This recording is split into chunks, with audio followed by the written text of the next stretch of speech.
Hi, it's Ken Harbaugh. If you're looking for a specific episode of Warriors in Their Own Words, or if you'd just like to browse our collection of veteran interviews, visit evergreenpodcasts.com.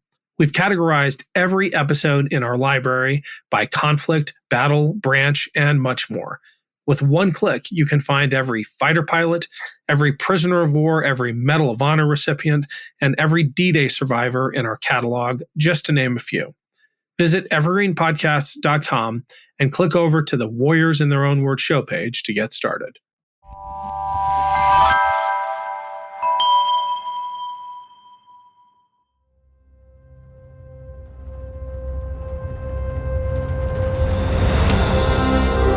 I'm Ken Harbaugh, host of Warriors in Their Own Words.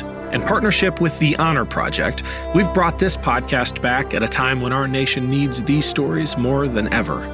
Warriors in Their Own Words is our attempt to present an unvarnished, unsanitized truth of what we have asked of those who defend this nation. Thank you for listening, and by doing so, honoring those who have served. Today, we'll hear from Lieutenant Colonel Joseph Kopser. After attending West Point, Lieutenant Colonel Kopser served in Iraq as a cavalry battalion XO. My name is Joseph Kopser. I left the military in 2013 as Lieutenant Colonel of the United States Army. I was a cavalry officer. Anyone who's not Cav would say that I'm an armor officer, but I was a cavalry officer. It's hard to even remember when I first figured out I wanted to join the Army or the military, but I think there are some seminal moments that tie together my story and how I got to now. And you probably have to go back to the early days of the space shuttle program when it was doing all those landings out in California where they'd take it up on a 747, they'd let it detach, and then it would come back to the Earth. And I was like, oh my gosh, that's what I want to do. Because, I'm a little young in the sense I missed the first walk on the moon, but I was alive for Skylab and all the others, but it was the space shuttle that just so captured me. And so therefore I wanted to be a pilot. And I said, well, what's the best way to be an astronaut? We got to be a pilot. Where do you got to go to do that? And they're like, one of the academies, and Air Force is a natural extension, all the way up until the point where I figured out my eyes back in the 80s weren't good enough to qualify to be a pilot. So I asked around, well, if you can't be a pilot, what do you do in the Air Force? And I got a lot of answers, and I'll let my Air Force friends answer that question. I don't want to prejudge the answer, but it let me know that the opportunities to serve my country would be going through an academy, and that was my route to service. In terms of why I ended up going into the cavalry instead of aviation, all has to do with the personalities that I met. Sergeant First Class Bobby Moore, as my TAC NCO at West Point, best example. His spirit, his panache just attracted me like a moth to light. He came in fresh off the heels of Desert Storm, and he was still, I think he was still pulling boot sand from Kuwait. And what he explained to me is that cavalry officers and NCOs and soldiers don't normally wait to be told what to do, but instead always try to lean forward in the saddle. And I immediately was drawn like a moth to light that. In fact, I didn't go aviation, which is what most of my friends thought I was going to go as an aerospace engineer. But I wanted to be a part of that mentality of we don't wait for others to try to motivate us or tell us what to do. We want to be out front. So it was a great time. There's a huge difference between the armored force and the cavalry force. In fact, it goes all the way back to the early days of the United States Army when cavalry, mounted cavalry on horses, was indeed its own distinctive branch. The cross sabers, obviously tanks hadn't even been invented, cars hadn't even been invented. And so as the cavalry evolved, as the Army evolved, and then we did start to have tanks in World War I and World War II, we kept the horse cavalry all the way up until the eve of World War II, till we realized they were not going to be able to work on the modern battlefield of the day. But the ethos of the cavalry, which is to want to be out front, to gain and maintain contact, to be able to sneak and peek and find the bad guys in such a way that allows the larger, more conventional forces to follow on to be able to finish the action as necessary. That ethos is 100% who I am as a person. there are countless stories of the shock that occurred when I got to West Point.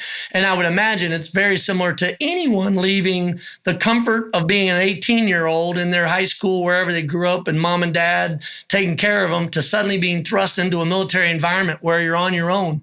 And some of my very favorite memories of that early plebe year was even during that first summer. I'll never forget. I was such a cheese ball. Hopefully I've lessened a little bit of that, but I was always trying to draw attention by trying to ask questions. And did my peers pummel me into the ground, because it's this idea of cooperate and graduate. And you do that by going along to get along in the way of becoming a team. And anybody that tries to raise their hand or say, look at me, is very clearly not understanding the concept of teamwork, because you're trying to make it all about you. And so that was very quickly beat out of me. The other just countless examples of how different West Point is from a normal college experience. I remember asking on the very first day we ever got a chance to get near a helicopter or fly in a helicopter, I looked over at our squad leader and I basically said something effective, "Sergeant, so is the campus always this beautiful all the year around?" And he looked at me for two reasons. Number one, I was being a complete cheese ball. And secondly, he says, "This is not a campus. This is a goddamn, military installation. This is West Point. This is an Army post. Get used to that and learn how to be in the Army." So it was all those cultural shifts and all those changes that were a challenge then. They always got me into trouble and stumbles and challenges. But at the same time, it was that indoctrination. It was that sense of belonging that quickly infected me. And here I thought I was going to be a five and fly, going back into the civilian world, but I ended up staying for 20 plus years. And in many ways, I'm still serving alongside my military brothers and sisters in the work that I do today in retirement. It's a great question to ask why West Point is expensive as it is. Why do we need to keep it when you can commission so many different ways? I would say something very similar to what Colin Powell, who is not a West Point graduate, said about 2-3 decades ago. And he said that West Point is like the life springs of the United States Army, is the well springs. It is from where the tradition begins. It is from where so much of our tradition around professionalism, around the continuity of the study of modern warfare, it's where, quite frankly, we take everyday volunteer citizens and transform them into leaders of character. And you can do that in a lot of places, but it's special that there are places like the academies, to include the Coast Guard Academy, the Merchant Marine Academy, where the sole focus, the only reason why you are there is you were going to go for a commission to serve your country.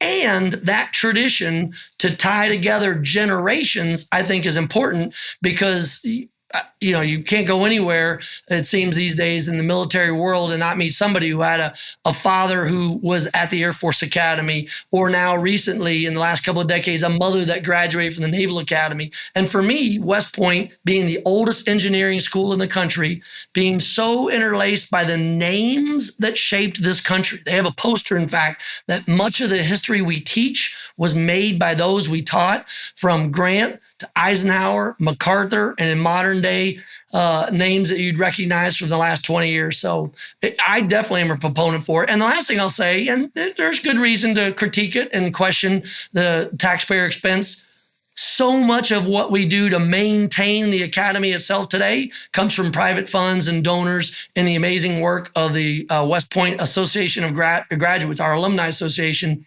that it's well worth keeping a part of it. And finally, I'll say, from a branding standpoint, around the world, West Point is synonymous with service to country, leadership, and professionalism. The transition from West Point into the real Army was absolutely a culture shock, but it occurred in a couple of different levels. So I'll kind of take them in order as they come to me. And the first is that at West Point, every single day, you are an athlete, you are a scholar, you're in class, you're developing yourself as a person from a leadership standpoint. It's a leadership laboratory, 24 hours a day. And to be honest, some of my peers in the Army of all ranks and ages and stages in life didn't necessarily see their world as a constant leadership laboratory. They saw it as a great way to serve their country. They were there for 2 years or 4 years or 6 years, and that's awesome. But they didn't necessarily eat, sleep, and breathe the military ethos or the warrior profession in the same way that I just assumed everyone did. That's first and foremost. Secondly, we do live in a cocoon. We live in a cocoon at West Point. And by the way, I'm speaking with 30 years past. Nowadays, they do a lot better at getting cadets at West Point ready for the real world by introducing the real world much sooner. But we lived in a cocoon to the point where when I showed up to my first unit, there were a lot of things I had never done for myself. And the first, number one thing I'd never done for myself is manage my own time. Sure, I got a couple hours each evening. I got to decide how I'm going to study, where I'm going to study, or if I'm going to study.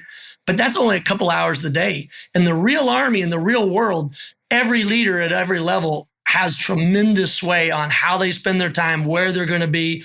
Hopefully they make the right decisions and they're with their soldiers and they're at the critical point of training or the mission.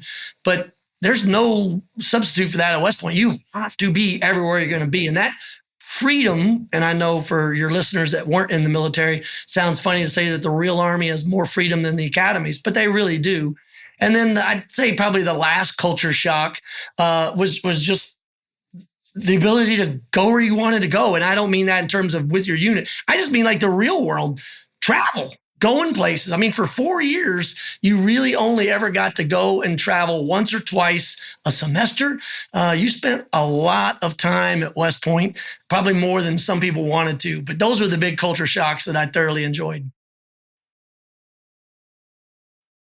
I am so fortunate that I went to West Point in the 4 years that I did. When we started, it was literally the summer of 1989. It was at the height of the Cold War.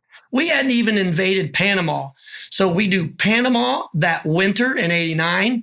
A year plus later, we're invading Iraq from Kuwait in the first Persian Gulf War. And when we're graduating in 93, we are starting to get involved in Mogadishu. You could see the hints of the Balkan War. You talk about a world turned up on side. I was a Russian language. I chose Russian as my language because it was the Cold War. Looking back, there's no telling what language I would have been better prepared for over the 90s and the 2000s. But it was an amazing time of change. Graduating from West Point in 1993 was a time of so much uncertainty that I had no idea what 5 or 10 years was going to look like, because we were taking the peace dividend, the fact that the Soviet Union had been defeated and broken up, and we're questioning in Congress, how big of a military, a standing military, active duty do we really need?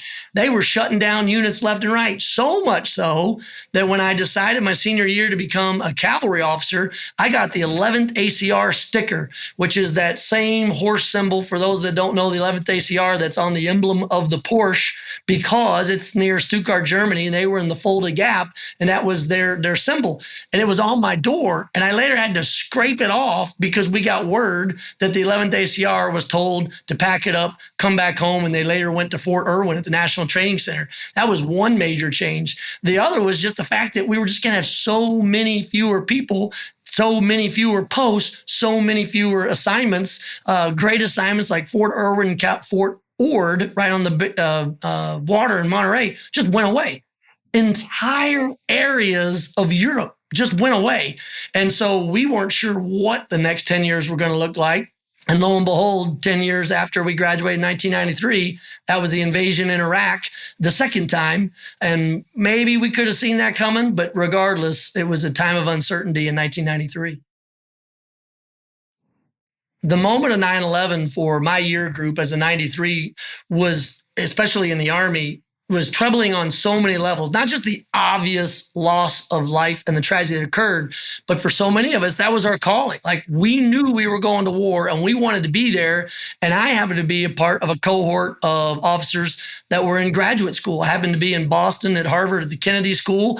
I remember it was a beautiful morning. I think it was a Tuesday morning, Monday or Tuesday morning. I remember waking up, going for a run that morning, just thinking that life was grand. Got on the shuttle bus with a couple other Army officers to take it down into because we were living at Hanscom Air Force Base, take it into Boston. And we got word during the traffic report, if you remember those, traffic on the 5s and weather on the 7s or whatever. And sure enough, we found out that a plane had hit the tower. And then by the time we got out of the subway, because we went and transferred in the subway and came out, we heard that a second plane had hit. And that's when we all knew that that was not an accident. That was an attack. We were under attack. And so it was a surreal moment because we knew our peers who were in company command, in troop command at the company level, they were going to be deploying with as we felt, the pride of being in command.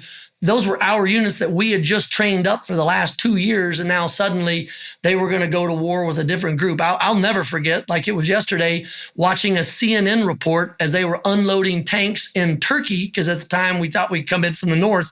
And I saw Charlie 366. I saw my tank that I had spent so much time on the previous 2 years rolling off of a troop transport or ship transport. And it was surreal. And we watched it on TV. And then my follow-on assignment was 3 years teaching at West Point. I volunteered in the summer of 2004 to go over and help as an individual augmentee in Saddam's palace with the multinational headquarters. Yeah, it was surreal, all right. I know a lot of my friends went into much harder harm's way in those first couple of years. So for any viewer who hears stories like this, who maybe never been in the military, have a military family, it's a very surreal thing to try to explain how you want to put yourself in harm's way. You want to move to the sound of the guns. That is literally what you're trained up for. In fact, I had family members who said, Joseph, what? Because I volunteered twice, once in that summer of 2004 and then leaving West Point with a teaching assignment. I volunteered for an operational unit that I knew would be deploying me. I said, you could just hide out anywhere you wanted to in other parts of the Army and never have to deploy. Why are you going to go? And I struggled for a long time for certain friends and family to explain why and how. And there was this one particular family member, and she said, why would you want to do that? And I said, well, the closest thing I can explain that you might relate to is, as a kid, did you ever play with dolls? Did you ever play house? And she said, of course I did.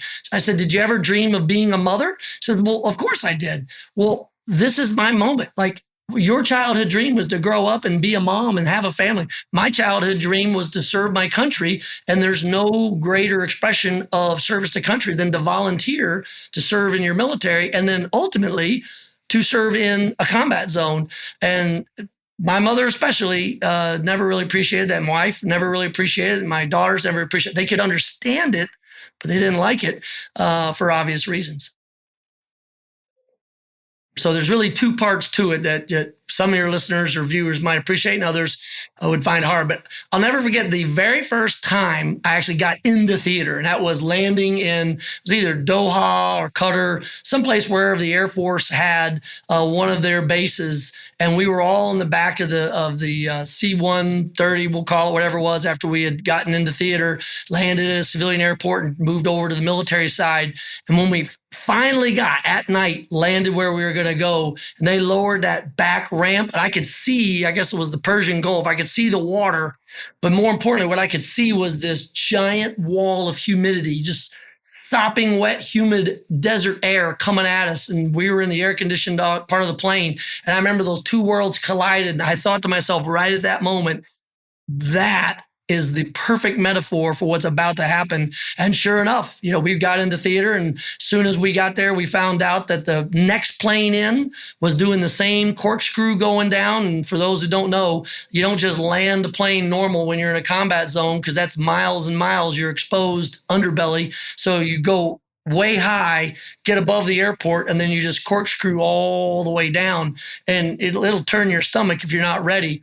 And we found out that the very next plane that landed after us took a piece of anti-aircraft fire up below, and somebody was killed. And they didn't even know he was killed because everybody is asleep or scared, or they're all crunched. And he just stayed crunched up in his position. And that could have been any of us. And so between the initial reaction of the heat and the weather and the temperature, or the second reaction of finding out that the very next flight, a guy died sitting in the seat close to yours, it was real. It was real in a very big way. And that was that was what some people call the easy days of the war after the initial invasion, and that interim period for about 15 months until the bad guys really got their stuff together, and it was still a dangerous place in early 2004.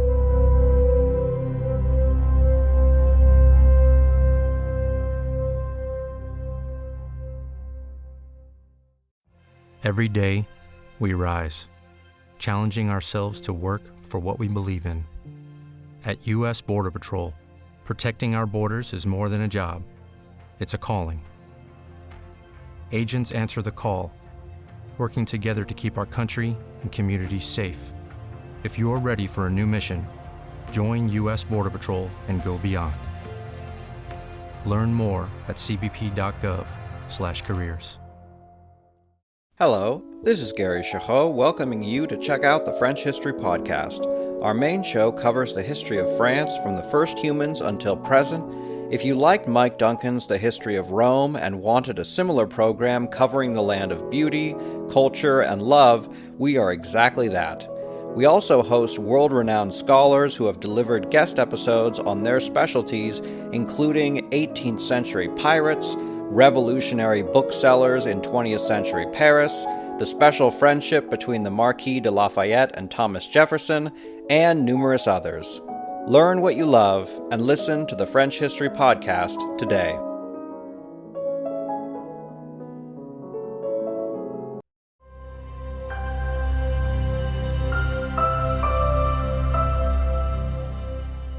I was an individual augmentee the very first time I deployed because, again, I was in graduate school for the first 2 years of the war after 9/11, and then I was in a teaching assignment. So given the first opportunity, I raised my hand in the spring of 2004 to try to get over there that summer. And fortunately for me, there were enough former bosses I had that were over there in assignments that were looking for people just because we were still scrambling at that point as an Army to figure out how we go from relative peacetime to 9/11 to executing a war in Afghanistan to then suddenly deciding we're going to execute a ground war into Iraq. And units were spread thin, headquarters were spread thin. So anybody that raised their hand was given the opportunity to serve. I can still remember very, very specifically in the early part of 2001. So George W. Bush had just become president. I think Rumsfeld became his first Secretary of Defense at the time. This is January, February of 2001, well before 9/11, back in September, later in September. And they were then cutting the Army, cutting the military, cutting back. And I'll never forget, one of the big decisions was to cut supply specialists, cooks, anybody that Rumsfeld felt at the time was an important part of the Army team or the military team. It was just expensive. And so therefore, later on, when they leave the military, they have to go through the VA and they'd have benefits. That's just too expensive. We don't want to do that. I remember those discussions clear as day. So you fast forward the clock, a few years later, there I am in Iraq, in Baghdad. And I remember being driven from the airport in a convoy to the palace. And we were going down Route Irish, I think it was. And the guy driving this vehicle, which was like an armored bus, I forget what they called it, maybe the Elephant or the Rhino or something like that. And he was a civilian. And I asked him, I said, well, wait a minute. You're not even in the Army. He goes, no. I got picked up by a contractor and I'm over here driving this bus. And I'm like, wait a minute. There's a Spec 4, a specialist from an Army unit with his head up out of the Humvee with his machine gun escorting this. We're inside this vehicle and here you are. And he said, yeah, it's a great gig. I'm making a lot of money. And I'll be off on the numbers, but I just remember distinctly he was making the equivalent of about $20,000 a month to drive that bus to take us, in from the airport to the convoy. And that E4, E5, and that whole crew in that Humvee right in front of us were making and still make very little compared to the amount of sacrifice they give to their country. Like maybe $1,000 a month back then. And I was so pissed off. And I remember very distinctly going back to those stories in early 2001 where Donald Rumsfeld and the budget teams were just slashing our military down to the bare bones. So for that, I'll never forgive them or certainly won't forget it. When you know that you are in theater, you are a volunteer, you're there in service to country. And these contractors that were there, 9 out of 10 times, they were great people. Don't get me wrong. They too raised their hand. The difference is they were making about 10 times what you were.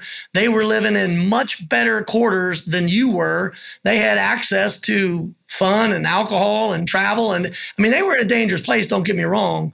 But in the old days in the military, we called those soldiers, sailors, airmen who were doing those jobs. And I still got a little burr in my saddle because of it. So yeah, it impacted morale for those that figured out what was going on in that regard.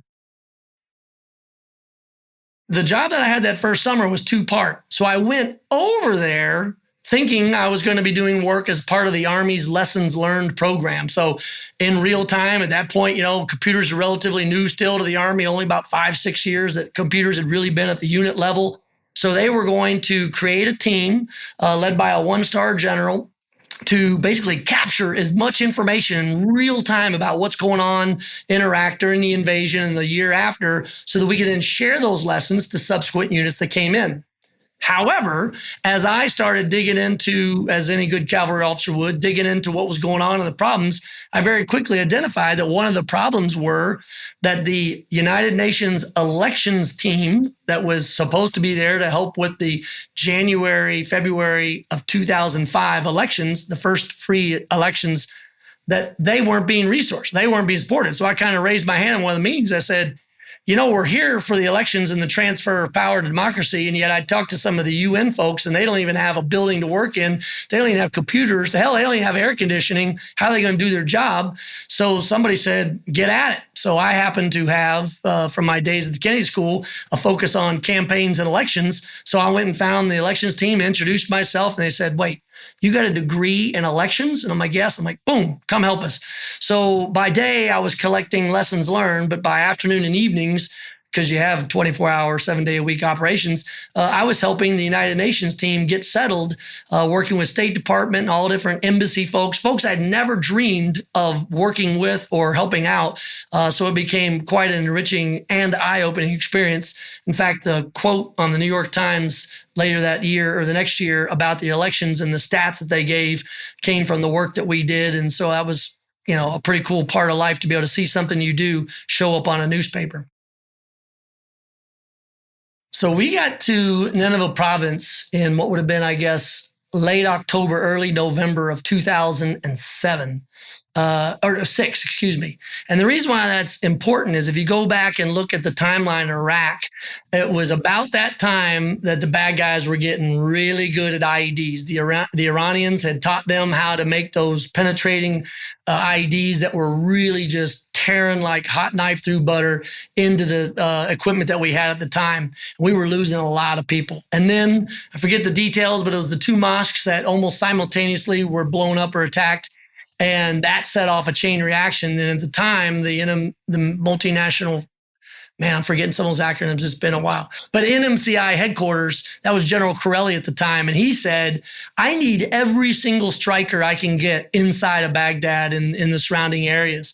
And so what Nineveh, way up in the north, ended up becoming was an economy of force mission where they basically said, just send one unit up there, a mechanized unit, which was us. We were the 4th Brigade, the 1st Cavalry Division. Send our brigade up. Bring every striker, bring everything else to Baghdad. There ended up becoming 27 or 28 battalion-size units inside of Baghdad, leaving only one ground maneuver squadron, and that was 27 Cav up in Nineveh. They even took 19, they busted them up and made them MIT and BIT team reinforcement. They took 212, sent them down south halfway between Nineveh and Baghdad. So we were an economy of force. But here's the cool thing that happened that the bad guys didn't count on is because we put so much combat power down in Baghdad, and we had some cool technologies that were allowing us to follow the bad guys. But the problem is, as we tried to follow a bad guy during his pattern of life, and they go from one area of Baghdad and the suburbs to another, they'd have to transfer that ownership of that asset or that bad guy to the next zone over. It just got to be hard.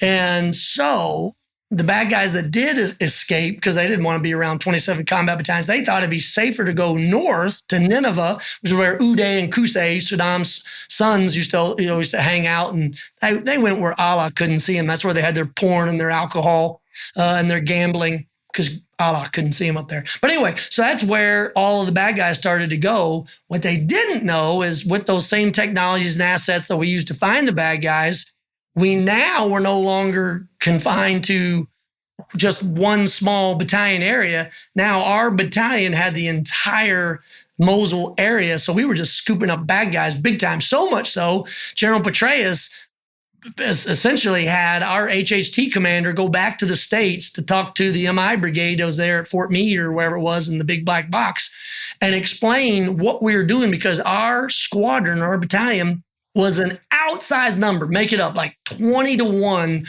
We were catching bad guys compared to battalions down in Baghdad. It's not their fault. It's just that the bad guy would go from one battalion AO into another, and then they'd turn it over. And then by the time we lost them, but in Nineveh, up in Mosul, we weren't going to lose them because there was nobody to coordinate with because we owned the whole area.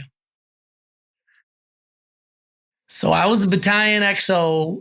Actually, at first I was a squadron XO. Then I moved over to a battalion because, like I mentioned, they took 19 Cav and they busted up do MIT team. So they moved me over to become the XO in 27 Cav. And thanks to Command Sergeant Major James D. Pippin, who's still alive and kicking with us today here in Texas, he saw to it that I got out the wire for a number of reasons. Number one reason is you got to stay relevant and find out what the hell's going on inside of your area of operations. Number two, he knew rightly, and I agree with him, that I had to leave the wire with great regularity, because otherwise then the soldiers would just look at me as a big chicken, lose their respect, and then there was nothing to be done from there. But the third great reason for going out the wire a lot that wasn't necessarily the first or second part, but it was a benefit, was then I got to see, and again, as the XO, for those who maybe had that job, they know, but for those that weren't an XO, I'm responsible for all the behind the scenes, coordinating intelligence, assisting with the operations, the maintenance, the medical, you name it, it all ultimately falls upon the staff to fix inside the wire and coordinate all of it. So every time I went out the wire, I learned something new. A couple of cool examples. Went out one time with Charlie Troop and their Humvees. And we're rolling along, and they're very clear. They're like, "Sir, would you just sit in the back seat and not get into trouble? Because if you get out and get shot, then the platoon leader gets in trouble, and then the CO will get in trouble. Just help us out in this Humvee." And I'm like, "Yeah, no problem." So I'm rolling around with them, just going, find bad guys. And then suddenly I'd say it was 10, 15 minutes into the ride. It wasn't long.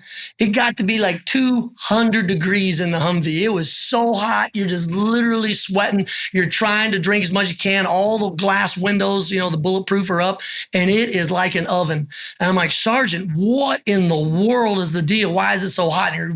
I know you got some kind of air movement, some kind of relief." And he goes, "No, it's been broken. We've had it on the report now for weeks." And I said, "Oh, really?" We get back. I go find the motor sergeant, and I don't remember if it was Charlie Troop or whatever group it was, and I went and found the motor sergeant. I said, "Sergeant, you know that vehicle doesn't have any kind of air, nothing. It feels like a giant oven in there." He goes, "Oh, yeah, that part's just not come in." And I said, "I'm glad that you're aware of it, because tomorrow morning you're rolling out with Charlie 2-3, and you'll be sitting in the same seat I was sitting in till you figure out a way to be able to fix that vehicle." And guess what? Voila! The vehicle was fixed that evening. The crew came and found me and said, "Sir, I really appreciate it." And it was because of Sergeant Major Pippin making sure I was getting out, I was seeing the problems. Second one, maybe even a better example, I'm out there with the engineer company, and they're interrogating IEDs, so which basically means they're trying to find the bombs on the road. And I'm just striking up a conversation with him, and all of a sudden one of the soldiers starts complaining. He's like, "Oh my gosh, there goes the EOD again. They're going to get all the credit." And then the other guy goes, "And all the pay." And I'm like, "What do you mean?" And they're like, "Oh, well, sir, because they're EOD, they have hazardous duty pay. They get EOD pay." I'm like, "Really? But we're here in this vehicle. We're right next to them, and they're just using the same big old crane going out that you've got. I don't understand." And they go, "Sir, we don't understand either." So I went back and I started a long trail of trying to figure out why the soldiers, now mind you, EOD is dangerous work. But the combat engineers standing next to them, in the vehicles next to them, were not getting EOD pay, and that just didn't sit right with me. And so I spent 4 or 5 months fighting the red tape of the Army bureaucracy, and about 2 months before we left theater, found out that all of our combat engineers got all of their EOD and back pay all the way back to the first day they set foot in country. So they got a lot of money coming back to them. And then on another round, I was riding around in one of those rhinos or buffaloes, whatever the hell we called it. It had the V-shaped hull that we needed to have to take the blast and take them up and out. If you remember, the Secretary of Defense at the time, Secretary Gates was the new Secretary of Defense that came in. And when he was briefed on the casualty rates with our Humvees, he said, get new vehicles over there as fast as you can. And it was that key phrase, as fast as you can. And they did. They did really well. But I happened to be out with the engineers one day, and they were doing some interrogation of some more IEDs. And lo and behold, we had these 2 Bradleys, these 2 combat fighting vehicles, pull up next to us. And I said, hey, Sergeant, why do we have these Bradleys sitting next to us? And I go, well, sir, we don't have any armament, meaning a weapon. And so because we don't have a weapon, we got to pull them alongside of us. And I'm like, well, that's crazy talk, because then now our combat power has effectively been cut by, a half or a third, because now we're all bunched together, and the enemy loves nothing more to have us bunched together. We got to find a solution. So the company commander at the time, Tim Hudson, he went back to his engineers and came back to me with the solution. He said, sir, over there, that vehicle is sitting in the corner of the motor pool nobody uses. It's a Humvee with a crow on top, and a crow stands for a crew remotely operated weapon. It's basically a machine gun that you can fire with a joystick down below looking at a screen. And we never took those vehicles out because the Humvees weren't as good as the other vehicles, the rhinos and the buffaloes. So I said, well, what'll it take to get that crow on top of that buffalo?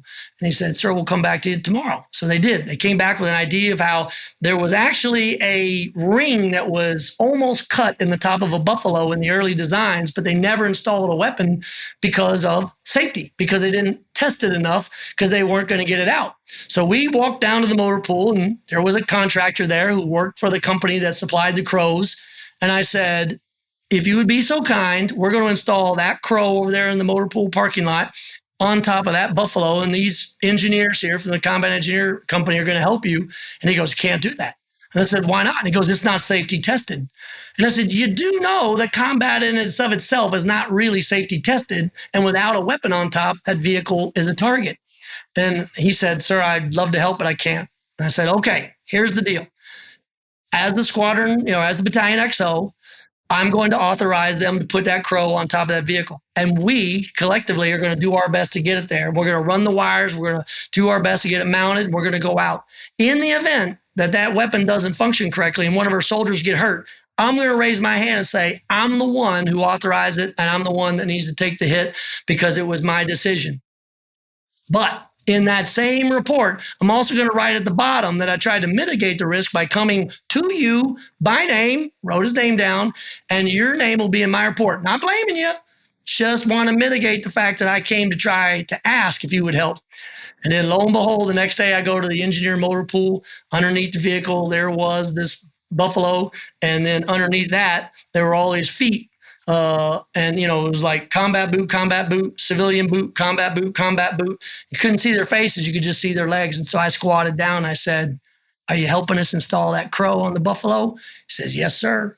And so it's that kind of experience, and it's that kind of problem solving you only learn if you're outside the wire. So I'm forever grateful to Sergeant Major Pippin, all the first sergeants that let me travel along with them.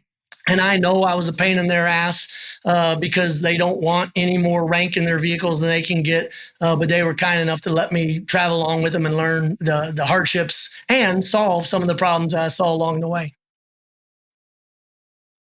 Steve Teggy is a perfect example. He was the Alpha Troop Commander, Alpha Company Commander in 2-7.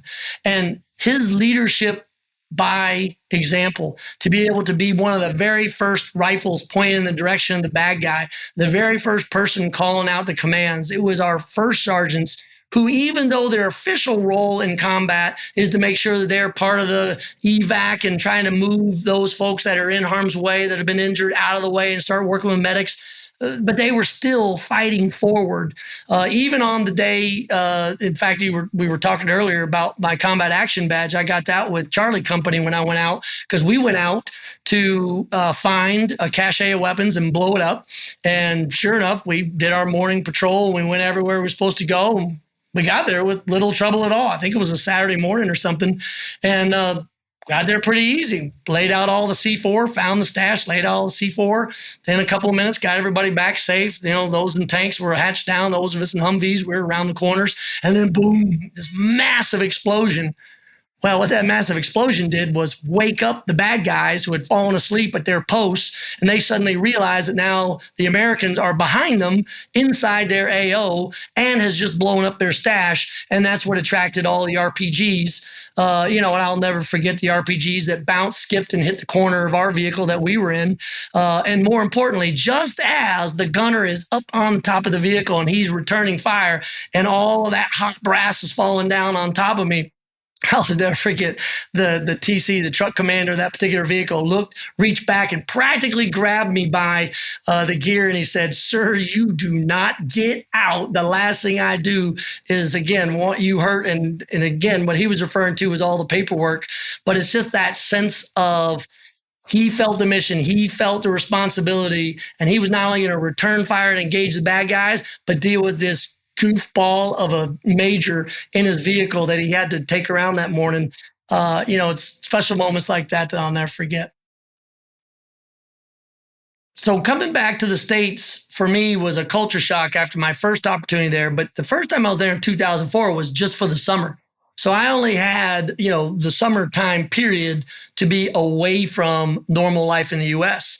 And I got to tell you, for somebody working in the headquarters, my life was far more like life in the States than for the soldiers that were in line units. I mean, I literally worked in Saddam Hussein's palace. That's the building we took over. Big, giant, majestic halls. We had access to computers. We had access to pretty good food, decent food, by the way, from all over the world with all the different coalition partners. But it was that reaction coming back that I went from a war zone to my home in less than 24 hours. That was the culture shock, that I could be in harm's way, one mortar away from being dead, one IED from being permanently maimed or injured, to being in the comfort of my own home, watching TV and drinking beer. That culture shock, and I now know from reading literature, every different type of reaction, service members go through different reactions, but the fact that there's no decompression time, and we did very little to allow soldiers and sailors, airmen, and warriors of all kinds to come off that high hover of the adrenaline of constantly being worried. Even if you were working in the palace, you were still carrying a weapon. You were still out in the streets of Baghdad from time to time, meeting with folks, and you always knew that could be your last day. And then suddenly you're watching The Simpsons, drinking beer with no downtime, decompression. It was surreal, needless to say. After my second tour is when I had the biggest reaction to the change of being home. And what I mean by that is, like I mentioned, in my first tour, I was in the headquarters. Second tour, we were the lone combat battalion in all of Nineveh province. I mean, it's huge. It's like 2 or 3 times the size of New Jersey. It's hard to get context for people if they haven't been to that large part of Iraq, but it was just enormous. And there was always a unit in combat, at least out on the streets. They may not always have been in the fight, but they were always out there, always at harm's risk. And so you therefore always develop that sense of vigilance. And then you return home. I'll never forget. There are 2 or 3 examples that just always stuck with me. And some of them are small, but they're an indicator of the larger piece. And one small little thing was, whenever I was outside, hell, anytime I was outside the wire, much less outside my concrete reinforced chew, I had my goggles on. It's just too easy. Just put, your protective eye pro, not necessarily the driving goggles, but just ballistic glasses, just have them on. Because all it takes is one mortar dropping, rocks and shrapnel shooting, and your eyesight can be ruined and you're having a bad day.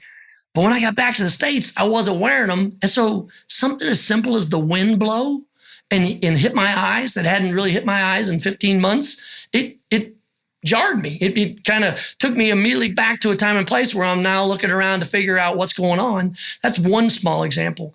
The other thing I'll never forget is, and this is almost humorous, but it speaks to what we were doing. When you're in the streets of Mosul, when you're driving around Nineveh, you're not really going that fast. I mean, when we had to move fast, we'd be hauling butt. But, how fast could you possibly go on some of these tiny little streets and these alleyways, even on the highway with all the debris and stuff blown up? You never really went that fast. I'll never forget. I just turned the keys over to my wife for the first couple of weeks we were back. I didn't drive anywhere because it just was unsettling. And I'll never forget, especially as we were at Fort Bliss at the time in El Paso, she pulled out onto I-10 and we were getting up to speed 60, 70, 75, 80 miles an hour. And I remember just stomping down on the empty floor on the pedestrian side trying to find the brake because I was just trying to slow down because everything was going so fast. And it took a long time for me to adjust to just those simple things like wind in your face or the speed of a car. And obviously just that idea and knowing that you're safe and quiet. And then, of course, the other weird thing I remember is being in my home back for the first time and trying to go to sleep in the quiet. And I was used to having a generator because being the chief of staff of the battalion, I was up near the headquarters shed and our chew was right there amongst all the generators. I just remember the constant chug of that generator. It rocked me to sleep on the nights that I was able to get to sleep easy. And returning home, it was complete deafening silence. And that was hard to get used to. What my military service taught me, being in the Army, really is three things that still help me today in the civilian world, what I try to pass on not only to my kids, but anybody who asks me that question, because it's really the best question. And it's three parts. Number one, the military and military service in general trains you as best possible to focus on the mission. Or to say it another way, to focus on what's important. And it allows you to not be distracted by stuff that's not going to add up to going home, to be able to bring all of your troops home safely, or even if it's a training event, so you can at least just get back for chow on time. Whatever the mission is, get out there and do what you were told or asked or ordered to do. That's number one. Number two, you learn how to work in teams, especially oftentimes with people you really don't like. Life is unfair. You don't always get to pick your kickball team and get all the players that you want on your team. So sometimes you got to fight with or work with, in the civilian world, people that you just don't like. But the military makes it easier to understand how to find that common ground, how to take people from all ages and stages and places in life and find commonality and to be able to build a cohesive team.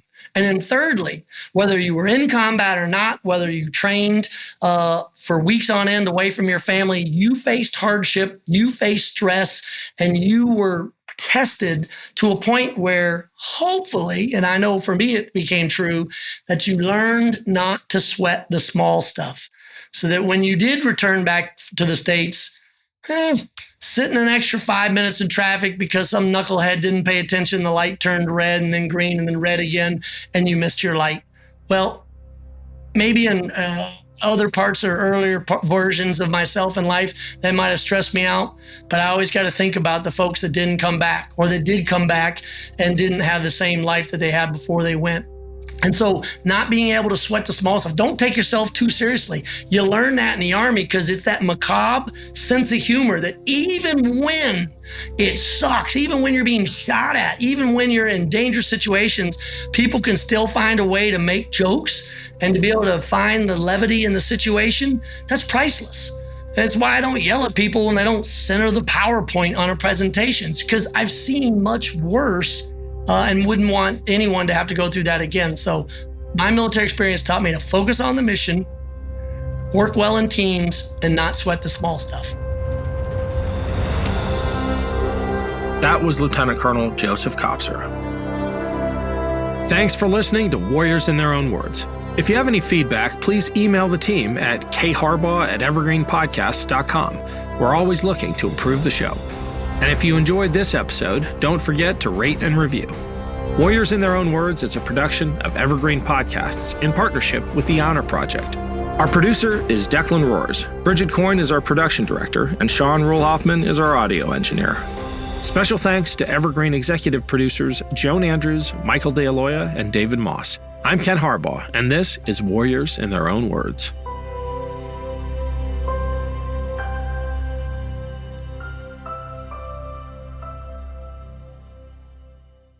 Welcome to Anthology of Heroes, the podcast that explores the most pivotal moments of history through the eyes of those who lived it. In this podcast, we don't spend our time recounting facts and dates. Instead, we follow in the footsteps of national heroes, kings, or ordinary people who lived and breathed the moments that shaped our world. We're not hemmed in by eras, borders, or religions. Instead, we seek out the tales of those who defied the odds and fought passionately for their beliefs. Whether they're right or wrong is up to you to decide. From Vercingetorix's doomed rebellion against Rome, to Osceola's unshakable war against the USA, all the way up to the inspiring Sobibor concentration camp uprising in World War II, each episode is an immersive listening experience, blending music and sound effects to really draw you into the story. Our episodes go for about 45 minutes, making them perfect for your commute, and are crafted using a wealth of historical sources, which I list on our website if you want to learn more. I'm the host, Elliot Gates, and I'm thrilled to have you joining me as we uncover history's hidden gems and illuminate the faded pages of our past. Look out for the Anthology of Heroes podcast on Spotify, Apple Music, or anywhere else you get your podcasts from.